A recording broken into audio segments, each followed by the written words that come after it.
Email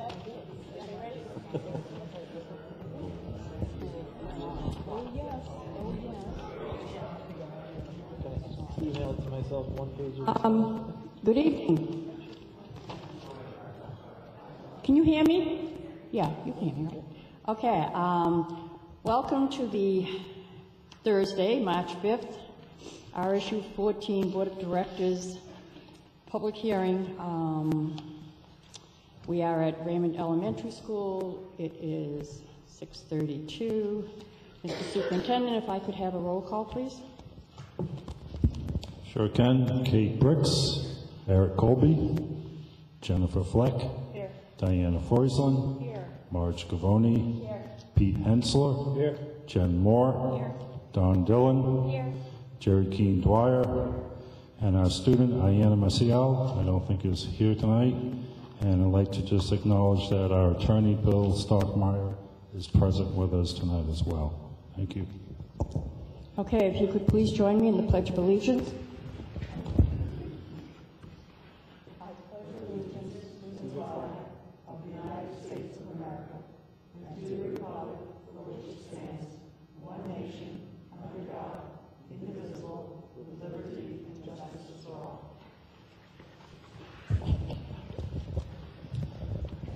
Okay, we will start tonight's meeting off with a public hearing.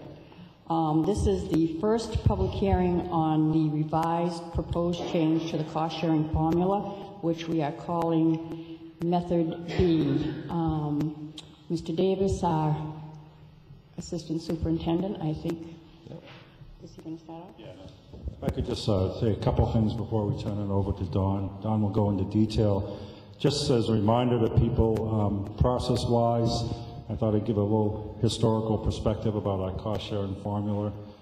As you probably know, back well along around September 2007, we had a subcommittee established to look at the funding formula between the two towns, Windham and Raymond, as related to the revenues and expenses of the RSU.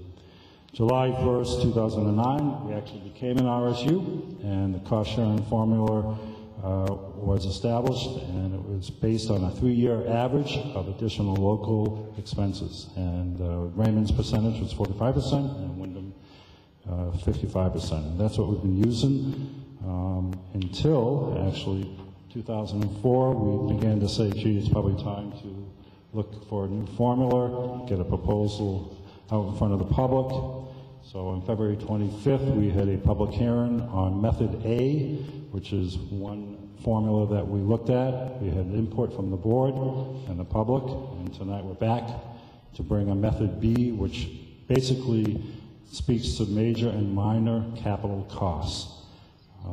So technically, tonight is considered our first public hearing due to the fact that we have a new proposal on the table. For the public to know, March 18th will be our second public hearing at Windham High School at 5:30 p.m. And we hope to take a public vote on March 25th at 6 o'clock. And I believe that's at Windham High School as well. And it's my understanding prior to that 6 o'clock meeting, if people have any questions, we'll be there at 5:30 to take any questions to make sure people are well informed before they vote on March 25th. Don, thank you. Great, thank you very much. Nice to see everybody here tonight. I think maybe we're just going to tell the story, if we might. I am going to go through some of the overheads that people may have seen. It's a bit redundant until we get to the debt service area. But I did want to say that in more recent times, there was a subcommittee that was assembled by the school board itself, made up of Kate Bricks, Jennifer Fleck from Windham, Jerry Keene Dwyer, and Diane Forslund from Raymond, that took a look at the formula that you're about to see. But as Sandy pointed out, initially the regional planning committee that was charged with the consideration of forming a new RSU came up with the methodology that we're currently under, and that is to say that there was a 3-year look back to the local additional only costs that were associated to the school systems when they were independent. That is to say, the Raymond School Department and the Windham School Department, and that was averaged, which is what brings you to the the rough figure of 55% Wyndham and 45% Raymond.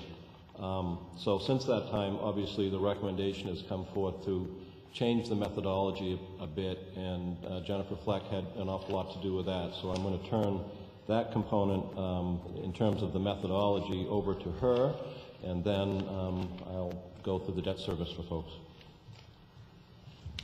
All right, thanks, Don. So yeah, well, like Don said, a small group of us got together and took a look at how best to relook at this cost-sharing formula, taking a look at how the state allocates money to each town, and basically we've got this ED 279 form that that the state uses to fund part of the budget for each of us.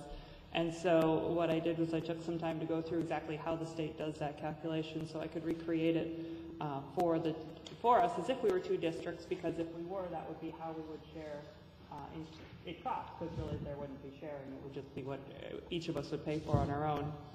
In doing that, I didn't add in any additional costs because if we did split, there would be additional costs. But just looked at, let's look at today's costs and just keep it split in some sort of fair way. So what we did, I know the numbers on this slide are pretty small, but basically we went back to the 2008-2009 school year, which was the last year that we were separate districts, and basically just assumed that from that point forward, the increases in the budget for each year would be the same. So both towns would have the same increases or decreases as we had as an RSU. Pushed that forward and got to how much money we would have spent in today's dollars, how that would have divided up between the two towns. And then, like I said, I took that, how much the state would fund each of those two towns, so I looked at how many teachers were in each town, all the different components that goes into that funding methodology to figure out, you can see here on the slide, that how much each town I expect would have paid under this state budget, and then how much the state would have funded for each town to come up with how much would be left for each town to raise on their own. And if I did that, we would have 64% of the money being raised by Wyndham and 36% being raised by Raymond, which seems like a fair split to the committee at that point, just based on that kind of first principles methodology. And then trying to figure out a way to put that into something we could explain and something that we could recalculate each year. So we started looking at ways that we could index that to things that really were happening in the town. And it just came out perfectly. So what we did was we looked at this ED 279 form, and what it gives you for each town is what they call the fiscal capacity of the town. So it's a way of measuring the budget, or the how would you describe the fiscal capacity? The wealth of the communities, to the tax base. Yeah. So just looking at those numbers, we've got 1.77 billion for Wyndham and 1 billion for Raymond, and if you split those into two, you got exactly that 64-36, which is the same number we got from our first principles buildup of what we thought the budget should be and how much the towns would each pay. So we said, hey, that seems like a really fair way to split it. We were, like I said, we were looking at it as a committee representing the RSU, not as like the Wyndham people and the Raymond people. We really just wanted to figure out what's the fair split here. And so we thought that this 64-36 split as an ultimate number, it is the right way to go. And we recommended that each year we would look at averaging the prior 3 years of fiscal capacity over the town, so that there was no real big bumps or jumps in that number for either town. Well, we thought we would get to this 36-64 split up here over 3 years, so that we would smooth out any transitions that way too. So we put in this 3-year grading into the proposal, and so that's what these numbers here on the slide are, how much each year's budget would be. And then on the next slide is just the projected impact. So we took that change, and we said if you had an average $250,000 house, this is how much your taxes for the year would change in each of these years based on this change in the cost sharing formula. And that's assuming that budgets stay exactly level to 2015, just as a point of reference. Great, thank you very much. I think what I might do next is actually try to describe the methodology of funding that does come to the school system to better get a handle on what this sharing entails. And so that's to say that the state does provide funding for education in RSU 14 through what they call the Essential Programs and Services model.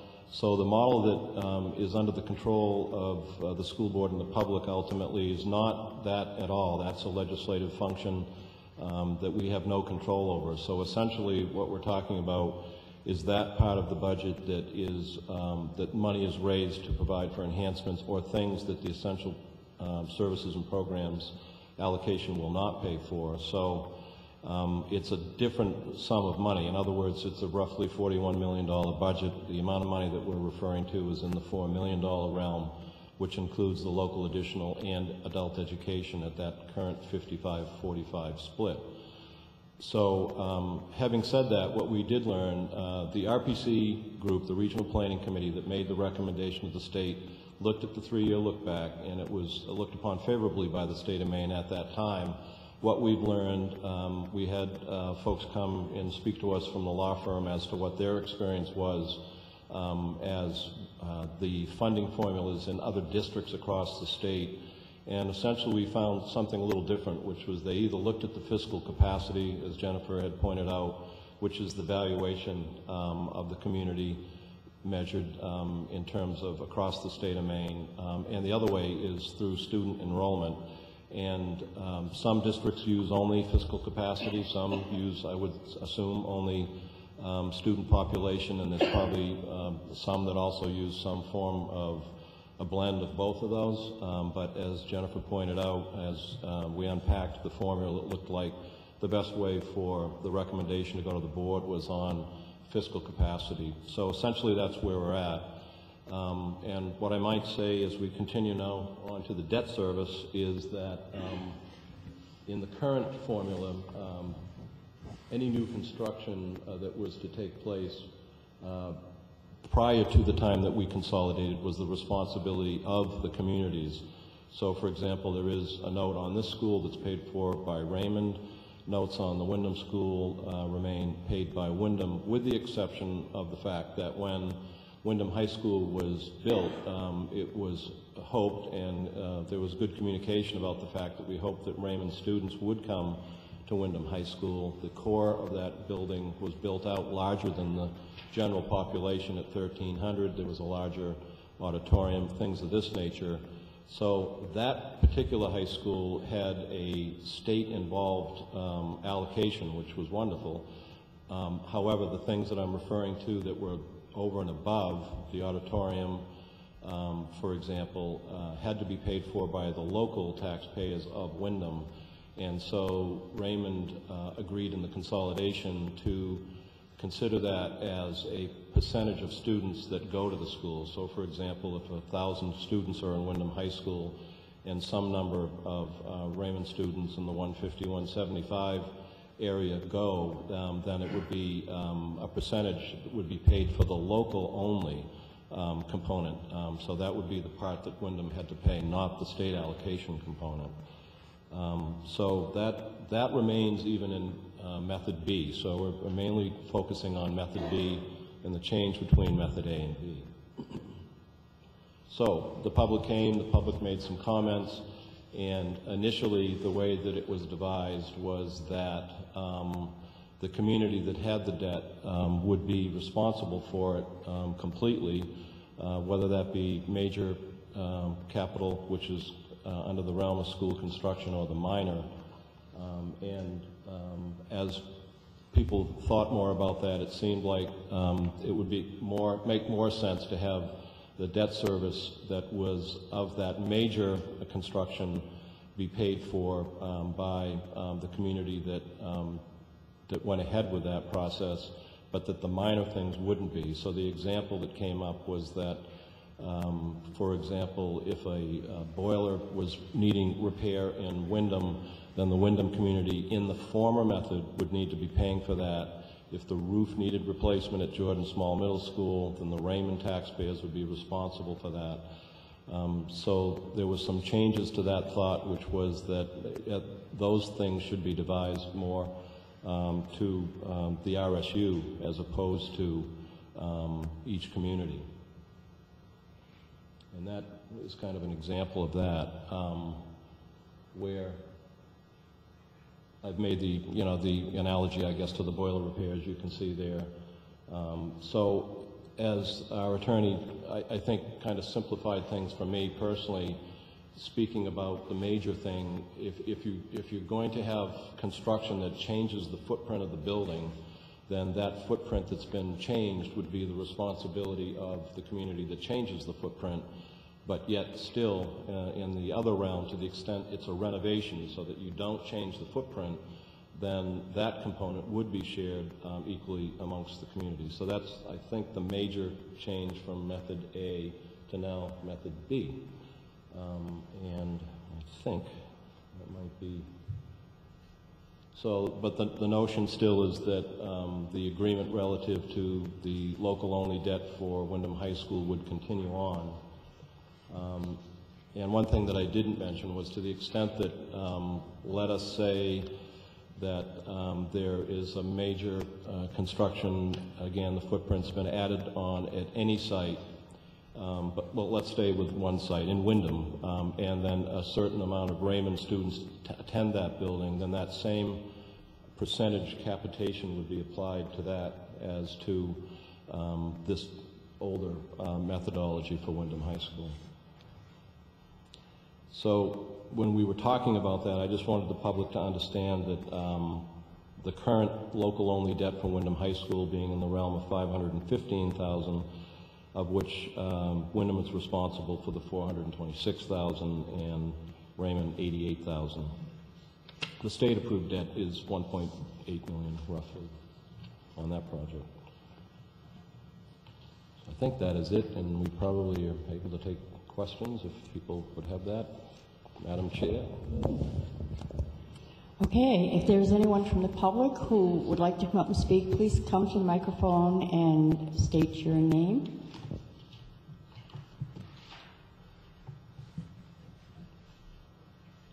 Everybody is clear. I guess Teresa, you did a great job of coming back and explaining it.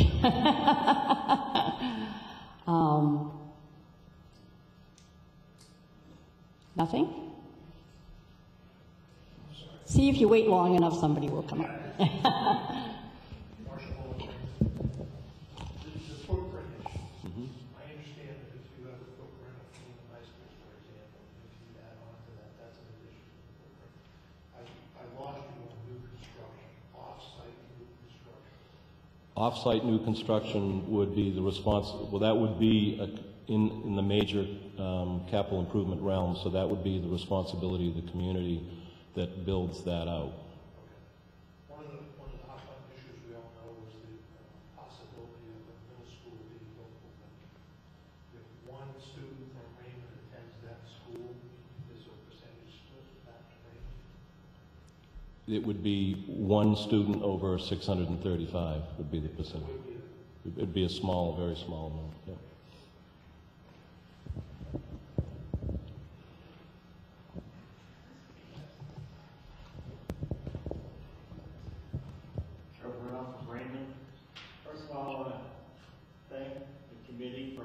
Listening to our concerns from Raymond and going back and reformulating your formula.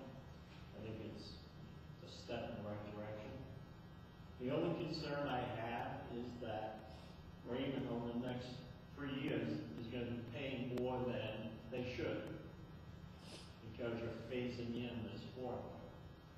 If the calculation is 6436, it should be 6436, not incrementally getting there, because Raymond taxpayers are going to pay more for the next 2 years until you get to the 36% level.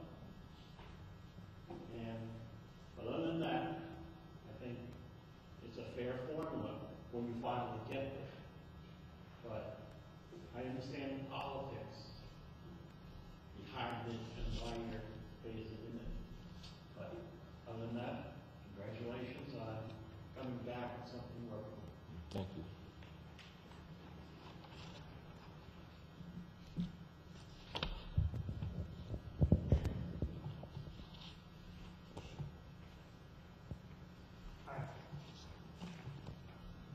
I'm Robert Fay from Raymond, and I want to thank everybody for the work that you've done.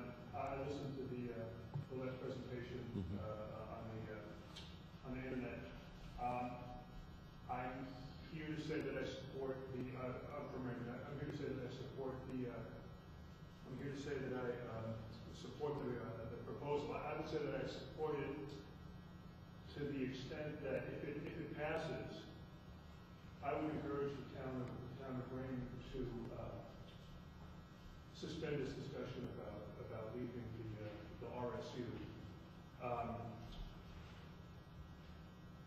I think that there are probably there are issues that other people will bring up. Among them, there's the idea out there that Raymond is a cash cow for the RSU. I don't know that that's true or not. I do know, or I do think that in order to be able to make a determination about that, a lot of hard, subjective work that would have to be done. We have to look at the line items in the budget, see how that might translate back into going on our own. When my kids were in the school, I kind of stood against the idea that people would take a sharp pencil to the budget, and my kids aren't in school anymore, but I don't see doing that now either. And I don't think that it would result in a big savings. What else did I want to say? Just give me a second.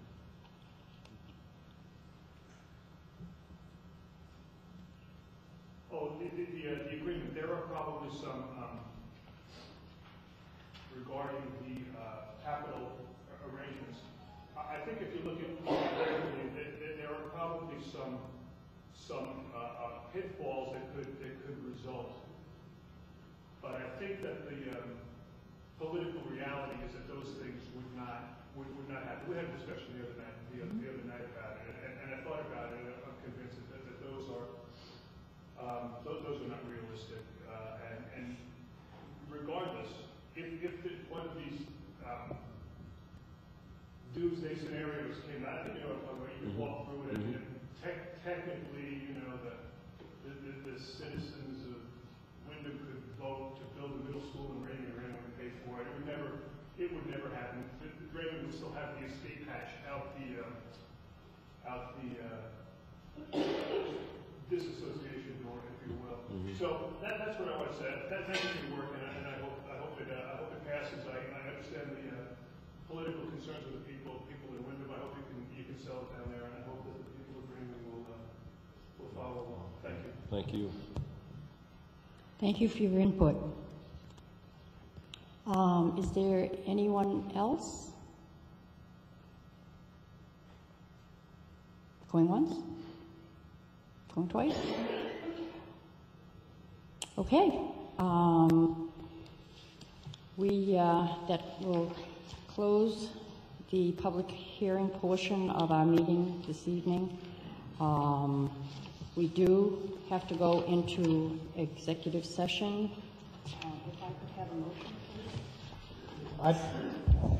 I move to approve going into executive session to consider the possible readmission of a student pursuant to 1 MRSA subsection 4056B. Second. I have a first and a second. All those in favor? It is unanimous. Thank you. We will be returning after the executive session.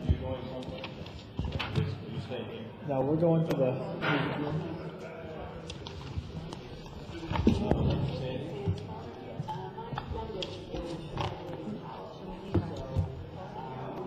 Yeah, I think it's got some of the procedures in it for the admission. Yeah.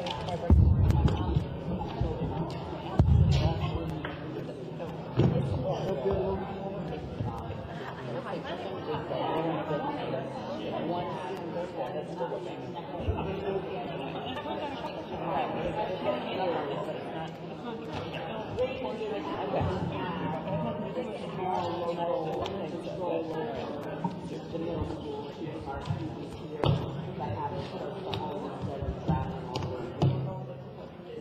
When my daughter went to Wisdom City, it seemed to me that there was a program of disadvantages that she experienced being a student without the focus to allow for more specialized courses. My impression is that it was in the math program, accelerated math track in Wyndham Middle School than there was level training. I'm not sure if that's still true, if the curriculum has now been equalized, or is there still a more track within Wyndham Middle School?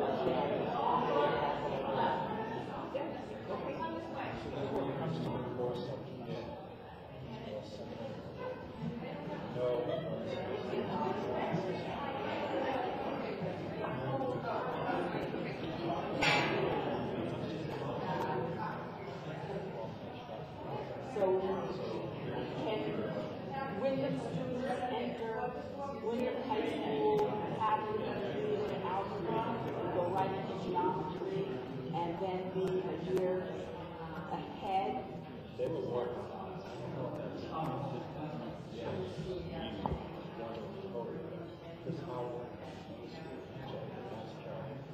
Hey, Charlie? Good question, Bill. Charlie is an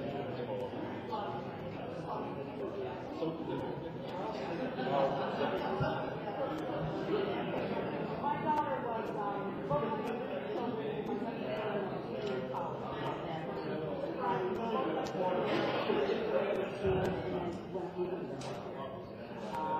One of the things that protected the learning code was that I thought was disadvantage in math going because with the comprehension, that was more of a fast track in math and people were able to. Yeah, I'm not sure if that was really where the students understand comparing later in the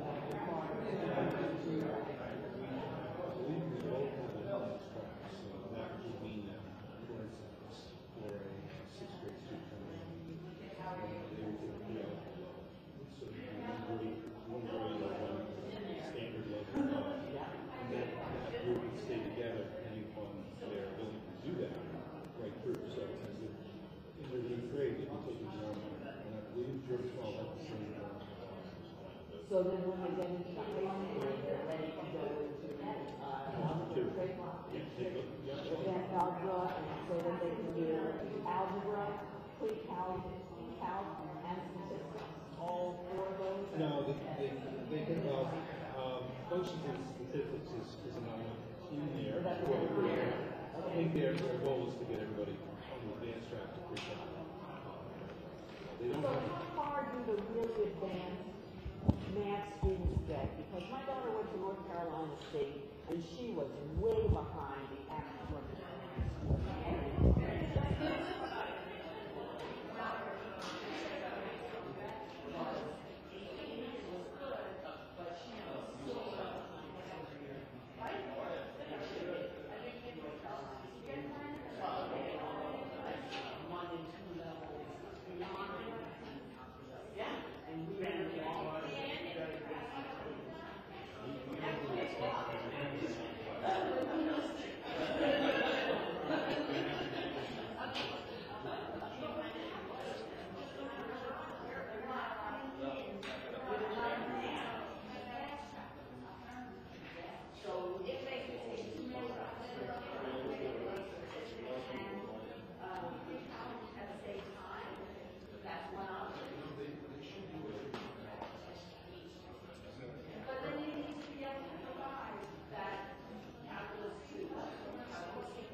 our fan club.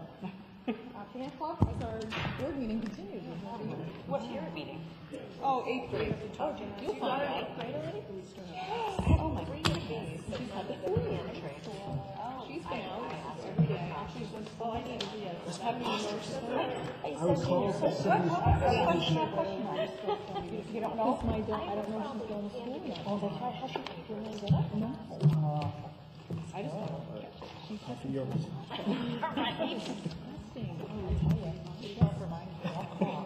While we're at it. a lot of people. One of the guys who was on another board with me has had like for a month. In fact, she went to the doctor, dropped some casket, and a lot of people stuff. She kind of can't. It's like they can't shake it. They try coffee, and it becomes almost like a like medical. In the cold.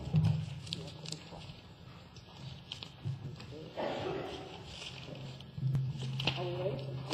All here? Right there?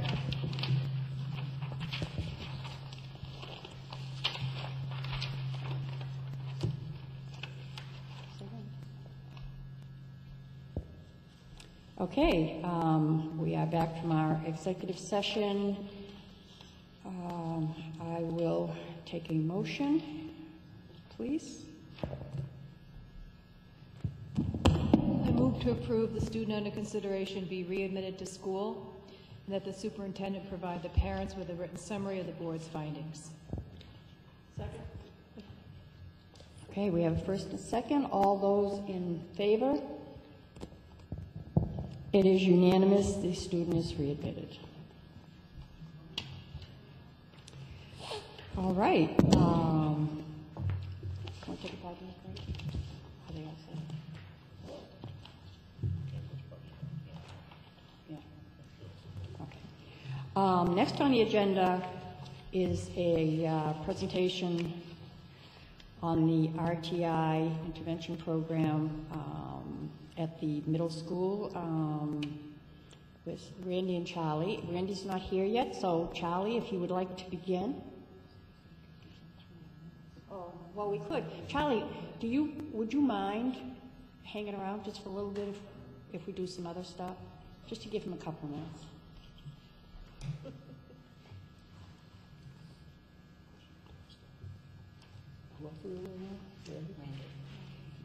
Okay.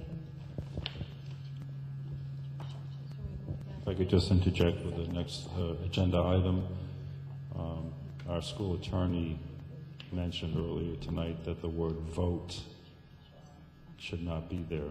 So it should read, motion to approve final public hearing on proposed change in cost sharing formula. So the word vote should be deleted. Okay. In the wording itself, it is not there, so that's good. So we will now have a motion to approve the final public hearing on the proposed change in cost sharing formula. If I could have that motion, please. I move to approve a final public hearing on a proposed change in the cost-sharing formula for Regional School Unit Number 14 as recommended by the Board of Directors for 5:30 p.m. on Wednesday, March 18th, 2015 at Wyndham High School Auditorium. Second. Are there any questions, comments from the board? Seeing none, all in favor? It is unanimous. Next item would be a motion to approve the district meeting on the proposed change in the cost-sharing formula. I move to approve a regional school unit meeting to vote on a proposed change in the cost-sharing formula for Regional School Unit Number 14 as recommended by the Board of Directors for 5:30 p.m. on Wednesday, March 25th, 2015 at Wyndham High School Auditorium.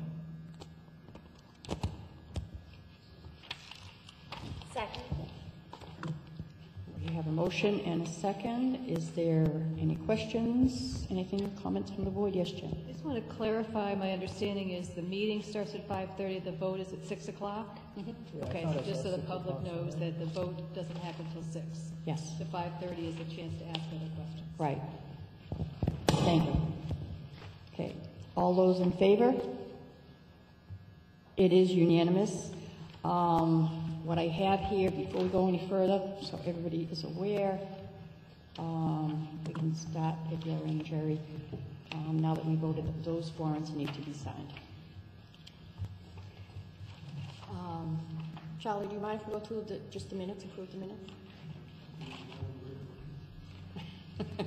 Okay, thank you. We will next move on to report of the secretary. If I could have a motion, please, on the minutes.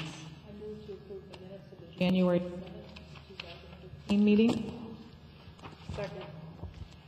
I have a motion and a second. Are there any comments on or questions on those minutes?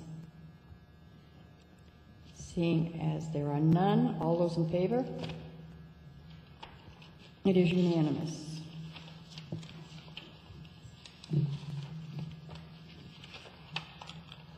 The next one.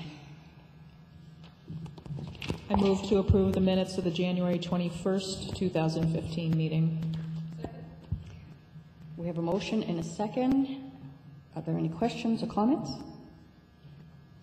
Seeing none, all those in favor?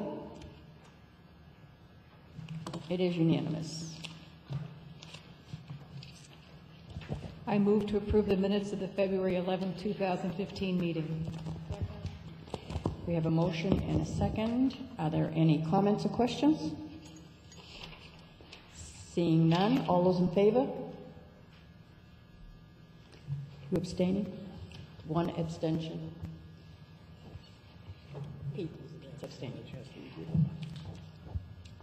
Okay, and the last one? I move to approve the minutes of the February 25th, 2015 meeting.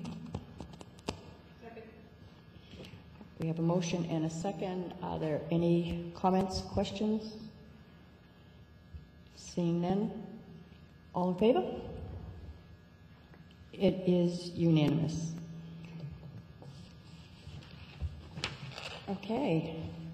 Well, and I just want to share one little piece of information with everybody, because sometimes I'm very tempted and I almost do it, but the chair is not allowed to make motions.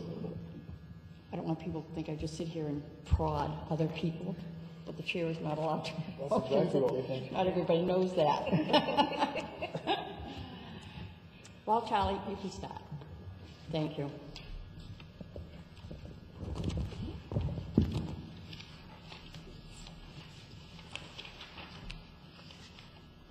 You should have it in front of you, packet that ended up about RTI. And I'm coming here tonight to go over the RTI program, both of them in the middle and towards small. Mr. Crockett, I hope will arrive. I do have some information within the packet that Randy and I worked on together. So you should get a fairly good picture of RTI at this point. But just to go through the basics, RTI, response to intervention, really is a focused effort to improve literacy and numeracy skills for all students, but especially for those students below 40% of proficiency. In doing that, both schools have created separate class structures outside of the academic class of mathematics. And our RTI block is our reach block, and that is first thing in the morning. That block has been in the afternoon before, but we have looked at the advantages and disadvantages of that time frame and moved it to the morning. It is a 40-minute block every morning of the day. And during that time, students work with teachers in small group or individually in regard to numeracy and literacy within the classroom. When we look at a classroom of 25 students and the wide diversity within that classroom, the most effective model to reach those students and to enrich their content of literacy or numeracy is to diminish the small And to do that, we have enlisted the cooperation of our applied arts teachers who work as team partners with academic teachers. So they share the responsibilities of enrichment with kids. So for our RTI block, there is a group of targeted students with academic teachers during that block, and another group of kids with applied arts teachers looking at enrichment within that content. So I think you're familiar with our effort to promote fire alarms, smoke alarms, and carbon monoxide alarms at Wyndham Middle School. That's an outgrowth of a health activity that's part of our REACH program. So we looked at REACH and needed to make sure that it was enriching for all levels. So for those kids within that time frame, they will alternate through academic supports and applied arts supports. And we found that to be really rewarding environment for kids to do and productive in what we do. Know also that during that REACH block, music occurs at Wyndham Middle, so those kids that are in music don't have the advantage of RTI as much as other kids because they're in that music program, of course, and in orchestra. We also have, as part of our RTI, a toothless interventionist, and that interventionist works with kids in small groups during that REACH block and during applied arts, both in literacy and numeracy. Coincidentally, when we look at Jordan Small has a similar format in that it's a dedicated block, but it's a literacy and numeracy labs that are part of their academic enrichment. So again, it's a marriage of applied art or academic enrichment time with RTI. And both schools have looked at those particular pieces. Wyndham Middle School is outside the applied arts block of applied arts teacher support, but Jordan Small is within the academic enrichment time. And that means during that time, if a student is in RTI, then they're missing some of their academic enrichment. Right, so we don't have the same REACH block. This is their actual applied arts block. So the student identifies needing assistance in math, for instance, they might not be in art for that whole trimester, or they might not be taking foreign language, or they're missing out on music. So we call it a lab model, lit lab and math lab, but it's not very flexible. It's a trimester at a time, and it's a 2-day a week, 40 minutes at a time commitment. And I mean, the parents are part of that decision, but generally speaking, we're just saying to them, your child will need some extra support in math or in reading. And occasionally there are kids that need it in both, and then they're really losing out on some of those other courses. So we try to keep them all in health, we try to have them all in phys ed and applied tech, but then it's music, art, and foreign language that usually end up being the things they have to give up at some point. On the second page of that packet, you'll see a new SOP from the middle school. We continually look at that REACH block and want to tighten it up and make it more effective. It's not something you have to let lie. You want to make sure you're reaching all the kids. We're at somewhat of a disadvantage in that when we look at those kids coming, some of those kids coming out of elementary have had Title I services. When they get to middle school, they don't have Title I services. And so we always want to look at how we can improve reaching those kids, knowing that we're at a disadvantage because we're diminishing the staff able to do that. So this is a new SOP. One of the main focuses in this SOP and it's a standard operating procedure for Wyndham Middle is the mandate on reading.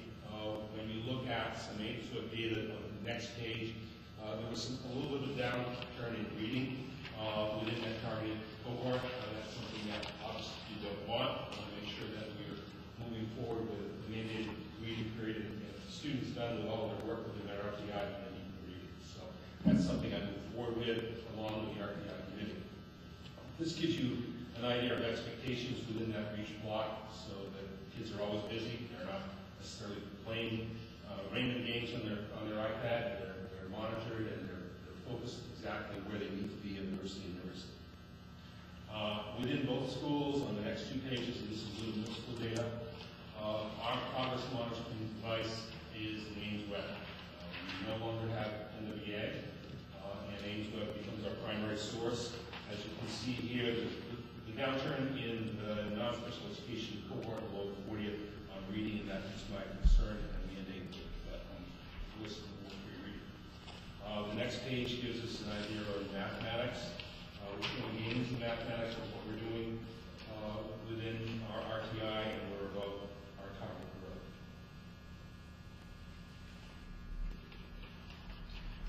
On the next page, we have a series of pages, and they alluded to the fact that both middle schools are at a disadvantage in that we don't have Title I services, and many of the kids that come in have had those services, and when they do come in, we don't have the staffing to support what we need to. And this we feel, both Randy and I feel, have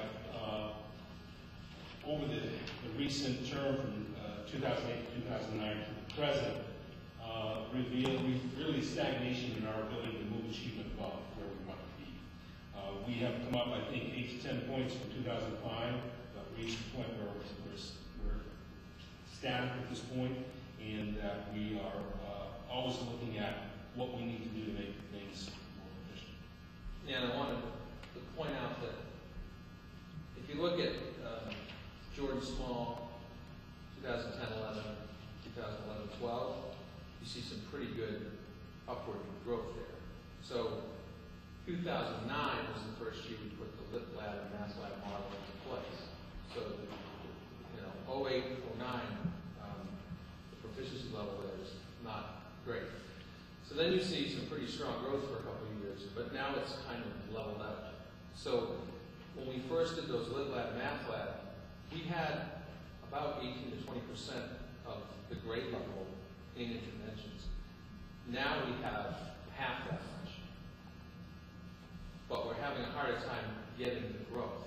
So that we addressed, I think, the kids who had a need that wasn't too deep, that there was some confusion on some concepts, there were some skills that they missed previously in their schooling that they weren't really solid on, and we rallied around that, and those kids were able to move up into the proficiency range. But the kids that remain are the ones that need a different and more direct type of instruction, smaller, more intensive, and like I said, our model right now doesn't allow for a lot of flexibility. It's pretty much a one-size-fits-all. You're getting 80 minutes a week extra in this subject area because you're in the identified group, or you're getting basically very little. You're getting whatever we can do in the classroom, and our class sizes are pretty similar, and that differentiation need, it gets more and more, the gap gets bigger and bigger as the students progress up into 6th, 7th, and 8th grade. The other piece of this that's not part of the graphs is, for Jordan Small anyway, is how to meet the needs of advanced learners. We have one GT teacher who covers both buildings. And especially in this building now, we're seeing more acceleration of kids who are ready to go into the next grade level at times in the content they're working on. And so there's a bigger need for accelerated or advanced learning models or staffing, but we've only got one body, and the schedules don't jive all the time. So there's that side of this also, that having more staff and being able to be more flexible with our model also allows for service to students who are ready to accelerate. That's really not part of the graphs, but we'll make sure to lose that in the whole process. Continuing through on the next page, it's not numbered, but it talks about NWA. Really, that NWA mirrors the DCAT data in terms of the static and total negative growth within that period. Randy has included some growth trends, I think, to really reinforce just what he's been saying. Right, you've got, these are not just students who were proficient based on the state test, but they also showed the expected growth on the NWA. So you could be proficient, but really not moving any deeper or any further, and the NWA is how we picked that up in the past. So those numbers, I mean, the trend there was very similar to the trend you see on Mr. Haddock's excellent graphs in the previous pages. I don't know how he does that, but I may need some intervention. But anyway, you still see that things are flat. And one of the justification pieces for it being flat, when we look at kids, and Randy spoke to a degree, kids at lower proficiencies, we're getting growth with those kids, but that growth remaining parallel to where they are in terms of the percentages. So what that growth needs to really be is at 110% of what it needs to be, rather than 100%, because that parallelism doesn't give us any growth. So when we have kids coming into 6th grade, really that plan should be such that we want to have greater than 100% growth through 8th grade to make sure that those kids are prepared for high school. Just on the next page, just some support back in terms of the non-special education kids within the compartment in the middle. And given the fact that I mentioned before, we're looking at about 46 kids within orchestra, chorus, and band that are not able to get those interventions because of the fact that music is married with reach time, and that's the only time we can have music in the middle.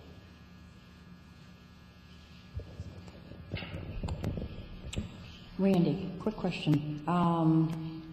Because you have 5th grade over in the middle school. Do you have 5th graders not yet? Yeah. No, they're part of the same model. Sure. I mean, do they lose the service? It's kind of like like Charlie was saying, right? The Title I. I'm sorry. The Title I. Your 5th grade is because they're over there. Do they? The state of Maine doesn't have Title I services. Title I services aren't directed towards middle school. So we're looking at the possibility of having 5th grade at this building. Okay. And that would allow them access to the elementary RTI model, which has shown some pretty good success and may be more age appropriate. The other thing about we're looking at Jordan Small to move to more of an intervention block, similar to in the middle, but we don't have the added burden of scheduling music during that block, because we've always had that intermixed with all our applied arts classes. So if we have an intervention block next year, it will be clear of any other encumbrances. And the other thing about intervention is it never was intended to be just for math and reading. The concept is something we ought to be able to play out through all the subject areas. So if the student is having a hard time with some science concepts, why can't we give them interventions a couple days a week for a period of time with that particular content also? And that's something that I don't think either of our buildings have the flexibility to do during that intervention block. Maybe you have a little bit. A little bit, because some of those intervention environments are really individualized teacher focused on. So I'm fairly confident to say that there are some of those students that are working on science content. Does anybody else, does someone have a question for Charlie or Randy? And I assume this is also after our meeting, the last meeting we had with the A team. This is also in support of your request for interventionists. Correct. So currently, it's really small. Given Ed Tech part-time, who helps with interventions to cover some of the lab time, and that position also helps with making sure that progress monitoring gets done, information gets into Ames Web, and all those pieces. So I'm phasing that out and combining it with another position. That person, the new position, would just help us with the data management, the progress monitoring tests and all that, but they would be doing it direct intervention instruction. So it's a big build-up, scaling up in a different way for both buildings. And for my building, it's a restoration of the interventions that we had before. We didn't see any base position that we lost, we just had restraints earlier, and that was replaced with the 2/5 that I mentioned earlier. The request is to make that full-time position. I just had a quick question, and I may be getting this confused with another position, but you mentioned your gifted and talented teacher.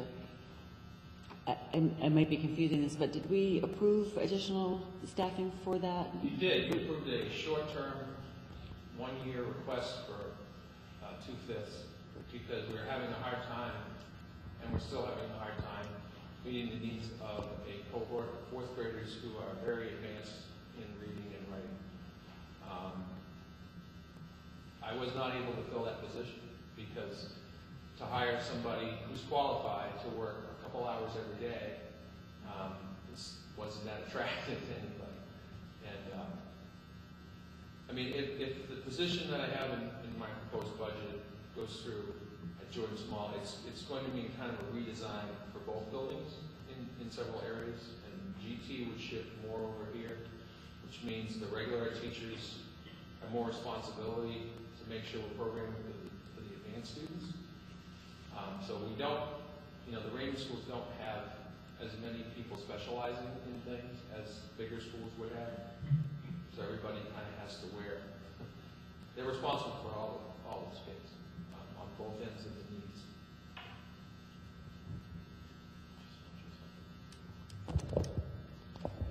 Mr. Crockett talked about moving one of the grade levels, and I think during your budget presentation you're going to go in depth about that. So I just want the board to know about that you'll hear much more information about the 5th grade. And this is also not a brand new concept because we've in the past we've spoken. This has come up, the possibility of doing that. So it's nothing brand new.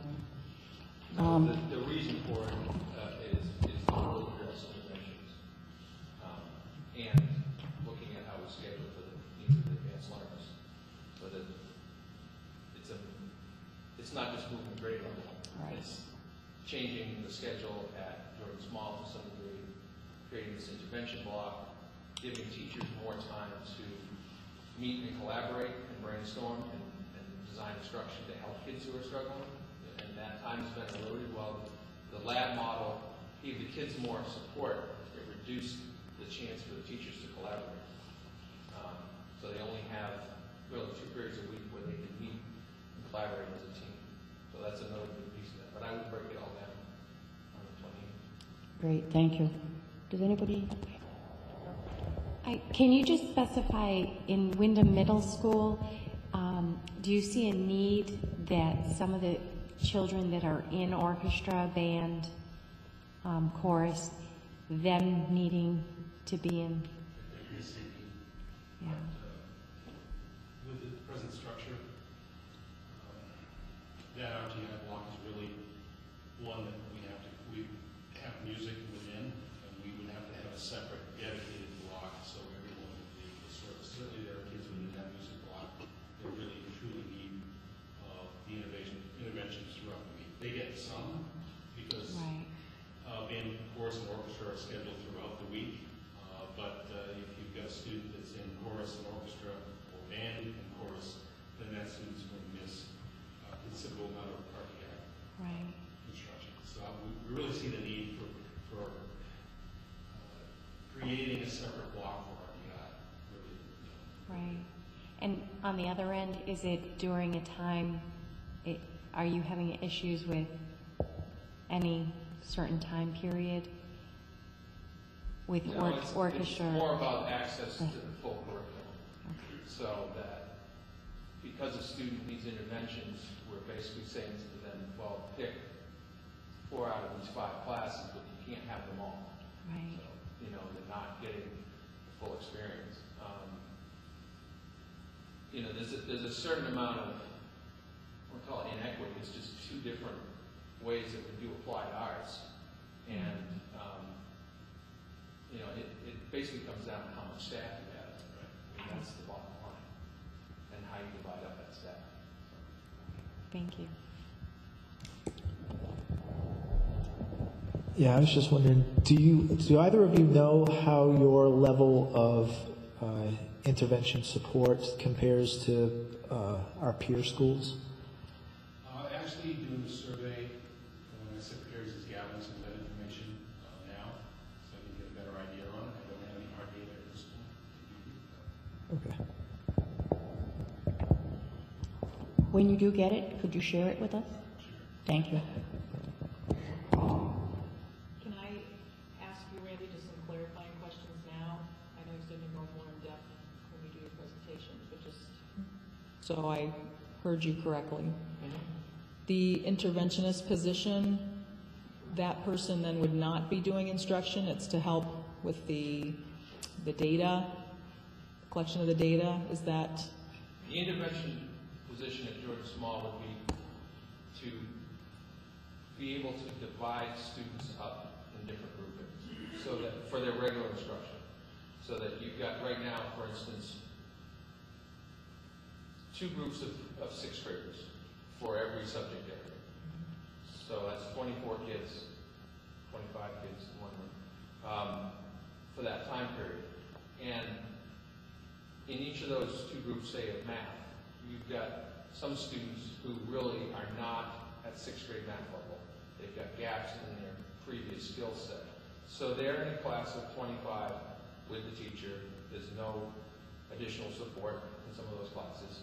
So with the interventionists, we can group and regroup differently, so that some students might be in a class of 12 or 15 because they need to work on some prior skills, and particularly targeting 6th grade, because as they come out of the elementary level, you know, really making sure we're not losing ground. So it will affect class groupings and sizes throughout the building to have this position. It's not just about the intervention block.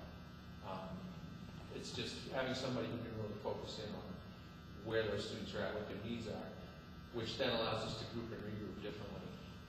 I mean, we want to be able to shift students.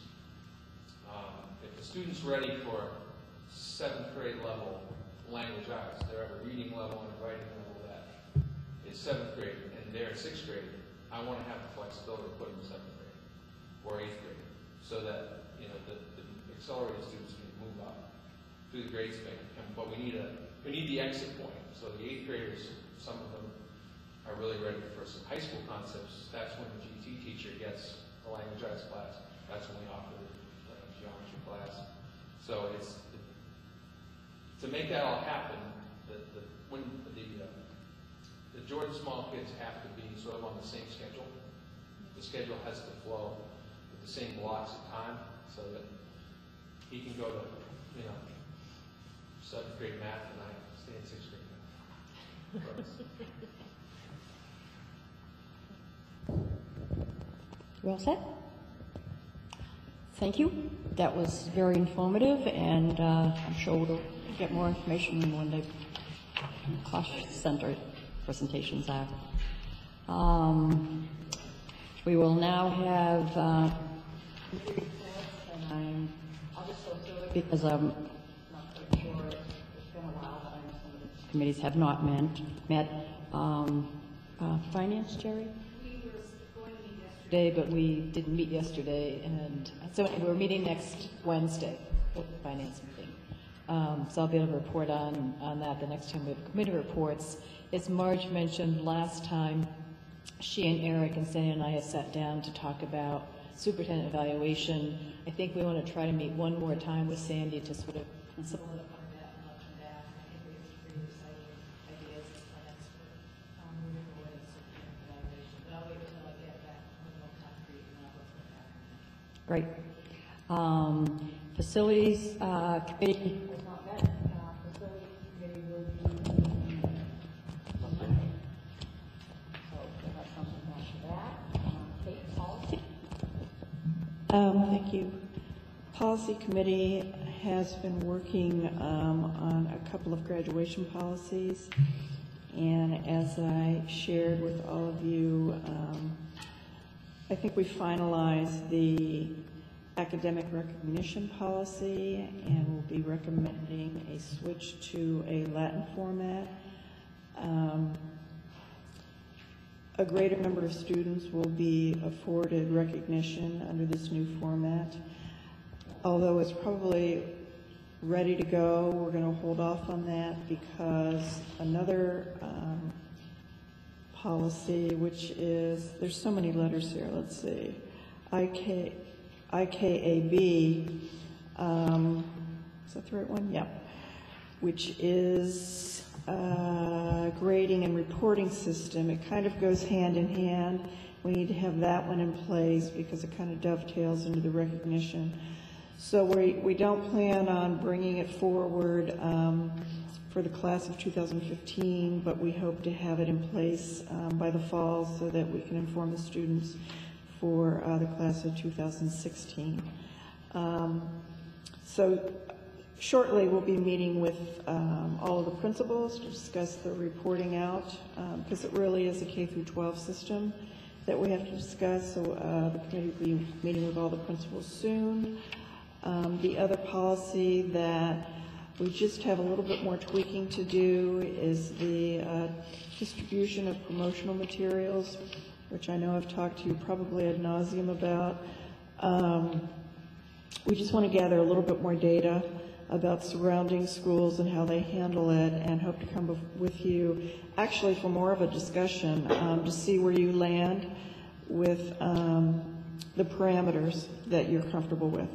So that'll be coming hopefully in the next couple of months, and there's a couple of things on the back burner, but those are the big things right now. Great, thank you. Are there any other committee reports? Okay. Mr. Superintendent. Thank you, Marge. A couple bills that we're watching that could have implication for the FY16 budget. As you know, the charter bill last year allowed school systems to be charged a portion for tuition. It was hard to speculate how many students would be going to charter schools. So there's a bill in Augusta right now that would allow the state to fund the charter schools directly, eliminating the need for schools to write tuition checks for charter students. If that goes through, that's going to help us with our budget, and it's a very important bill. I'm hearing good things that it might pass, so I'll keep you posted on that. Last year, another bill that got passed that kind of hurt FY15 with cuts, shifted a portion of the teacher retirement to the local schools. There's right now a new bill to shift the full cost of paying for teachers' retirement back to the state, and we're going to watch that because, again, that would have implications for our FY16 budget that will come out next week. If you look at just those two items, the charter school and the teacher retirement costs had an impact with us last year with our FY15 budget. Our increase last year total for the budget was 3.5%. And just those two items, the charter school and teacher retirement, that was 1.6% of the 3.5% that impacted our budget, which is well over $600,000. So I mention that because I just think it's really timely for people to monitor those bills and to advocate to put some of that money back into the schools. The other thing I just mentioned is the link that comes out 3 times a year. This year, through our local newsletter, The Eagle, we coordinated with them to put the link in their newsletter that would go to every person that pays taxes in the town. And it saved us an enormous amount of money because we didn't have to pay for postage. So I hope that has worked. Love your feedback because we want to make sure that you're receiving the link. I think this particular issue, I don't know, they're all good, but I think this one really looked really special, and I thought the content was very rich. One article in there is about school attendance. You'll hear a lot more about that, but while we do a very good job with school attendance, and we really appreciate having parents make sure that kiddos go to schools every day, there are chronic absentees across the country, and we're trying to deal with that within the RSU. So I just think it's a really worthy article. I think the link is one way that we can communicate to the public, and I'm hoping that the new mechanism to put that in the Eagle News is working well. Other than that, both Christine and myself, the curriculum director and myself, will be sending you a letter early next week about the Smarter Balance assessment. And there's quite a bit of information that we'll be providing to you. We ask for your support. We have always tested students within the RSU with the main educational assessments. This is just an extenuation of that. We always want to make sure to see how our students are responding to instruction with the standards. So we have a lot of information that will come out next week about that to educate you and tell you the dates and all the good stuff that you need to know about that. Thank you very much. Thanks, Prince, and now it's working? Okay. Before I introduce Ayanna, I do believe that Mr. Howell does have presently a junior who will be joining us sometime this year, so they can take Ayanna's place on the board next year. I don't know who that is yet, but Mr. Howell does, and he will let us know. Ayanna, you want to?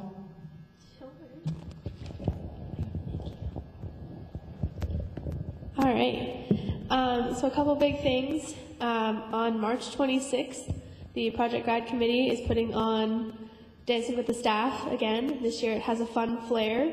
There's some added student couples to ramp up the competition. And the Wyndham's One Act team is going to competition this weekend, so wish them luck. And there's also a Project Grad paint night at the Veterans Center, I think over April break, where, I don't know if you've heard of Muse Paint Bar, but we're basically bringing Muse Paint Bar to Wyndham. So it's $45 to sign up, and yeah, that's really all I have right now. Thank you. Okay, roundtable. Jerry, want to start? All set? Kate, all set? I don't think she has more.